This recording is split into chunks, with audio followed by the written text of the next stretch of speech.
नामक एक राजा थे। वह जितना सुंदर थे उतना ही शक्तिशाली भी। उनकी ताकत इतनी अधिक थी कि आसपास के अन्य राज्यों के राजा भी उनसे बहुत डरते थे। लेकिन राजा के पास इतना कुछ होने के बाद भी उनके मन में जरा सी भी खुशी नहीं थी, क्योंकि राजा की कोई संतान नहीं थी। एक दिन राजा यह सोचते हुए उदास होकर बैठे थे। उसी समय राजा को चिंतित देखकर महारानी उनसे बोलती हैं, आप ठीक तो हो महाराज? नहीं, मैं ठीक नहीं हूँ महारानी। मेरे पास इतना बड़ा राज्य और धन दौलत है, लेकिन मेरे पास कोई उत्तराधिकारी नहीं है। जब मैं मर जाऊंगा तो मेरे राज्य और इस संपत्ति का क्या होगा? रानी को राजा की बातें सुनकर बहुत ही दुख हुआ। वह भी दिल से एक संतान चाहती थी, लेकिन उनकी इच्छा पूरी नहीं हो रही थी। एक दिन रानी तालाब के किनारे बैठी मछली पकड़ रही थी। उसी समय तालाब से एक अजीब मछली निकल कर आई। अरे, ये मछली तो बहुत अजीब दिखती है। इसका नाम भी मुझे नहीं पता। ये खाने में कितना स्वादिष्ट होगा, कौन जाने। कृपा करके मुझे छोड़ दो, मैं आपकी इच्छा पूरी कर दूंगी। आप जो चाहोगे मैं वही दूंगी, क्योंकि मैं कोई साधारण मछली नहीं हूँ, मैं मायावी मछली हूँ। मछली को बात करते देखकर रानी बहुत आश्चर्यचकित हो गई। फिर भी महारानी उससे बात करने लगती हैं। सच में तुम ये कर सकती हो? अगर तुम मेरी इच्छा पूरी कर सकती हो तो मैं तुम्हें जीवन भर के लिए एक शांति की जिंदगी उपहार दूंगी। आपको क्या चाहिए? मुझे एक संतान चाहिए। अगर तुम मुझे ये दे सको तो मैं तुम्हें एक बड़ा तालाब उपहार में दूंगी, जिसमें तुम निश्चिंत होकर रह सकती हो, जहाँ तुम्हें कोई परेशान नहीं करेगा। ठीक है, अगले 1 महीने के भीतर आप देखोगी कि आपकी इच्छा पूरी हो गई है।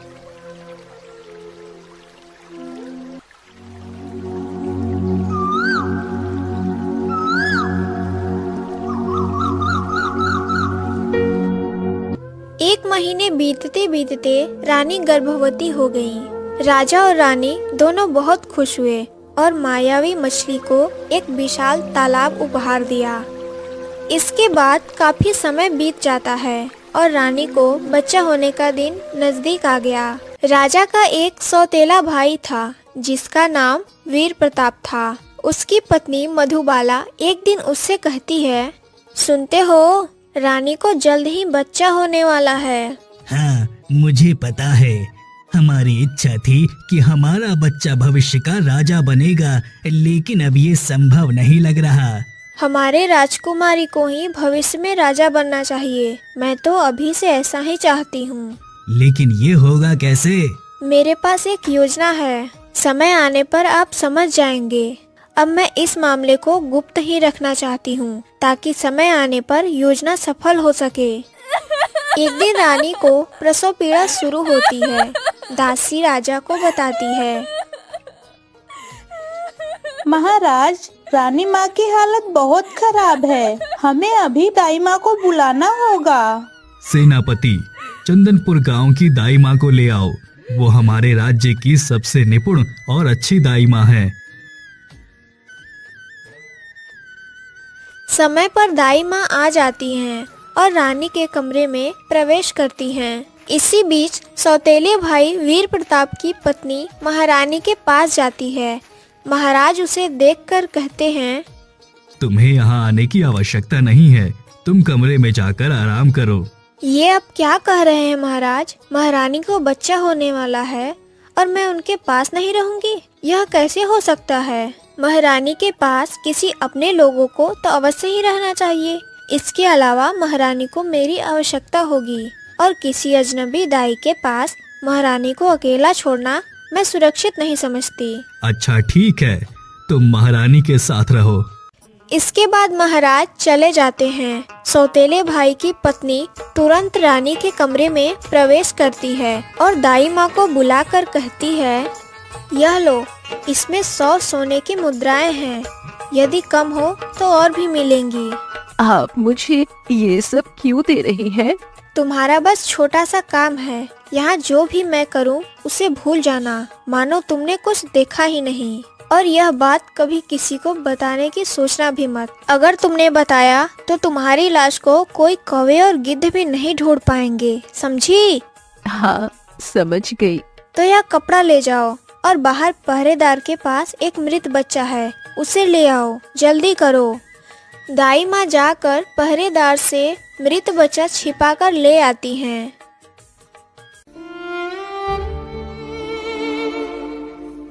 कुछ समय बाद रानी अपने राजकुमारी को जन्म देती हैं। वीर प्रताप की पत्नी देखती है कि रानी की एक सुंदर बेटी हुई है।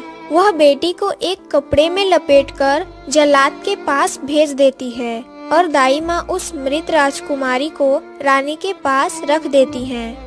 जाओ, महाराज को जाकर बताओ कि उन्हें एक मृत बच्चा हुआ है। इसके बाद वीर प्रताप की पत्नी जल्लाद के पास जाती है। सुनो, इसे मारकर ऐसी जगह फेंक दो कि कोई चील कौवे भी इसे ढूंढ न पाए। ठीक है छोटी रानी, लेकिन इसके बदले में मुझे क्या मिलेगा? छोटी रानी जल्लाद के हाथ में एक सोने की थैली देकर कहती है, आशा है कि यह तुम्हारे लिए पर्याप्त होगा।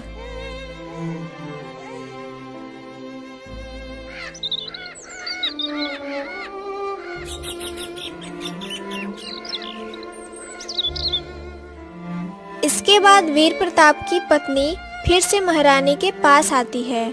कुछ समय बाद महाराज अपने राजकुमारी को देखने आते हैं। हमारा भाग्य बहुत खराब है महाराज। महारानी ने एक मृत राजकुमारी को जन्म दिया है। हम लोग को बहुत उम्मीद थी कि आपका बच्चा भविष्य में राजा बनेगा, लेकिन हमारे भाग्य में यह नहीं लिखा है। ये मेरे साथ क्या हुआ? इतने बरसों बाद तो मैंने एक संतान का चेहरा देखा, और वो भी मरा हुआ। रानी, तुम मेरे लिए अशुभ हो। तुम मेरे राज्य से अभी चली जाओ।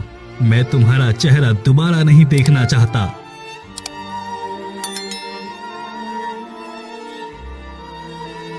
राजा क्रोधित होकर रानी को राज्य से बाहर कर देता है। राजा के सैनिक अस्वस्थ अवस्था में रानी को एक गुफा में कुछ खाने का सामान देकर छोड़ देते हैं।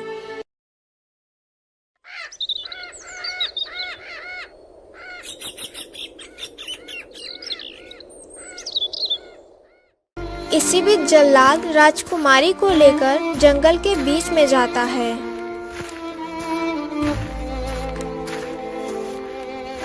और उसके लिए एक बड़ा गड्ढा खोदता है। गड्ढा खोदने के बाद वह राजकुमारी को मारने के लिए तलवार उठाता है, लेकिन बच्चा जल्लाद को मासूमियत से देखता रहता है। जल्लाद राजकुमारी की मासूमियत देखकर उस पर रहम कर देता है। नहीं नहीं, मैं इतनी सुंदर और निष्पाप राजकुमारी को नहीं मार सकता। अगर मैंने इस राजकुमारी की हत्या की तो भगवान मुझे कभी माफ नहीं करेंगे। इसके बाद जल्लाद राजकुमारी को एक लकड़हारे की झोपड़ी में छोड़ आता है। राजकुमारी का ख्याल रखना। मैं कुछ दिनों बाद राजकुमारी को देखने आऊंगा। ये लो 2 सोने के सिक्के। अगर और जरूरत हो तो मेरे पास आना। मैं राजमहल का जल्लाद हूँ। और सुनो, ये बात किसी को नहीं बताना। आज से इस राजकुमारी को तुम अपनी संतान कहकर ही परिचित कराओगे। यह कहकर जल्लाद राजकुमारी को छोड़कर चला जाता है।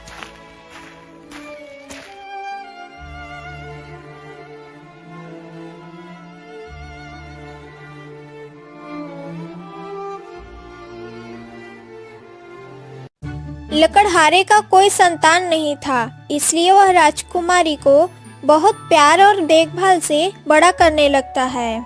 सुबह जब वह लकड़ी काटने जाता है तो राजकुमारी को झोपड़ी में सुलाकर छोड़ जाता है। राजकुमारी के जागने तक लकड़हारा काम खत्म करके घर आ जाता है।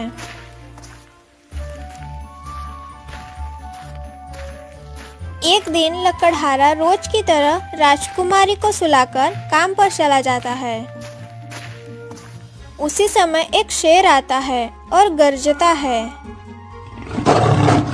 शेर की गर्जन को सुनकर बच्चा जाग जाता है और रोने लगता है। राजकुमारी के रोने की आवाज सुनकर शेर समझ जाता है कि लकड़हारे के घर में कोई है और घर में घुसकर राजकुमारी को उठाकर जंगल में ले जाता है।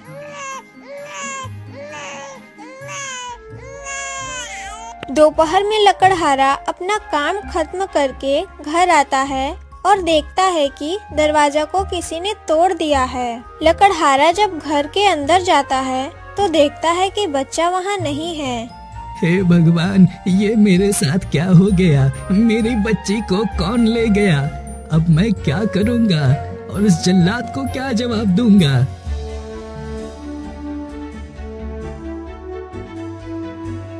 लकड़हारा तुरंत राजकुमारी को खोजने निकलता है। वह जंगल में इधर उधर राजकुमारी को खोजने लगता है, लेकिन उसे राजकुमारी कहीं भी नहीं मिली। उधर शेर राजकुमारी को अपनी गुफा में ले जाता है और सोचता है कि राजकुमारी को मजे से खाएगा, लेकिन गुफा में पहुंचने पर शेर के मन में भी दया आ जाता है और वह राजकुमारी को खाने के बजाय उसे देखभाल करके पालने लगता है। कुछ दिनों बाद शेर महसूस करता है कि वह राजकुमारी की सही तरह से देखभाल नहीं कर सकता, इसलिए वह राजकुमारी को वापस लकड़हारे के घर छोड़ आता है। लकड़हारा जब काम खत्म करके घर लौटता है तो देखता है कि राजकुमारी खेल रही है, लेकिन उसका शरीर बहुत गंदा है। अरे, ये क्या देख रहा हूँ? मेरी बच्ची कहाँ थी इतने दिनों तक? लेकिन राजकुमारी के साथ जरूर कुछ तो हुआ है, मैं समझ नहीं पा रहा हूँ।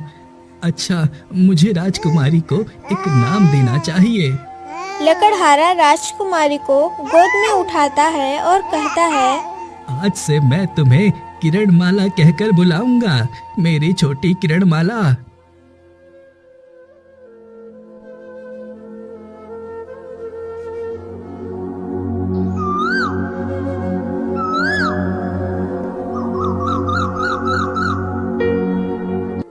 उधर रानी जंगल में रहते रहते बहुत थक चुकी थी।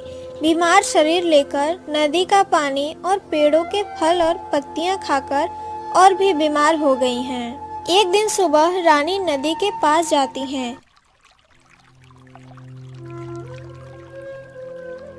लेकिन वो खुद को संभाल नहीं पाई।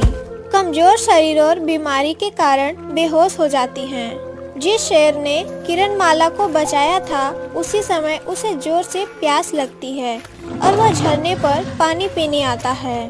पानी पीते समय शेर देखता है कि रानी जमीन पर पड़ी हैं। शेर रानी के पास आता है और सूंघकर समझता है कि रानी जिंदा है, इसलिए वह रानी को अपने मुंह से पकड़कर लकड़हारे के घर के सामने छोड़ आता है।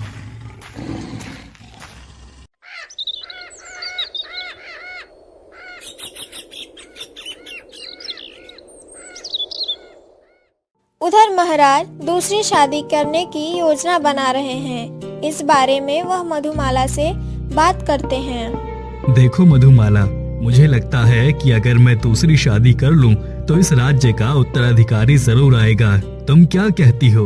बिल्कुल महाराज, तब तो हम यकीनन बहुत भाग्यशाली होंगे। आपने उस रानी को छोड़कर बुद्धिमानी का काम किया है महाराज। उसके रहते हमें भविष्य के उत्तराधिकारी के लिए चिंतित रहना पड़ता। हाँ, तुम सही कहती हो। राजा दरबार से चले जाते हैं और मधुमाला वीर प्रताप से कहती है, सुनो, हमें कुछ करना ही होगा। इस बार पुरानी योजना से काम नहीं चलेगा। मैं चाहता हूँ कि राजगद्दी पर मुझे छोड़कर और कोई ना हो मधुमाला। मुझे ये राजगद्दी चाहिए। लेकिन कैसे? मेरे पास एक योजना है, समय आने पर बताऊंगा। इसके बाद वीर प्रताप सेनापति के पास जाता है। सेनापति, मैं सोच रहा हूँ कि इस साम्राज्य का एक हिस्सा तुम्हें दे दूं। लेकिन आप तो राजा नहीं हैं। आप कैसे राजा की संपत्ति मुझे देंगे? अगर मैं तुम्हें सच में दे दूं तो क्या तुम खुश होगे? बिल्कुल, क्यों नहीं। तो फिर तुम मुझे राजा बनने में मेरा साथ दो। तुम्हें जो कुछ चाहिए मैं सब दूंगा, तुम सिर्फ थोड़ी मदद करो। आप चिंता ना करें, मैं आपको ये राज्य जरूर दिलवाऊंगा।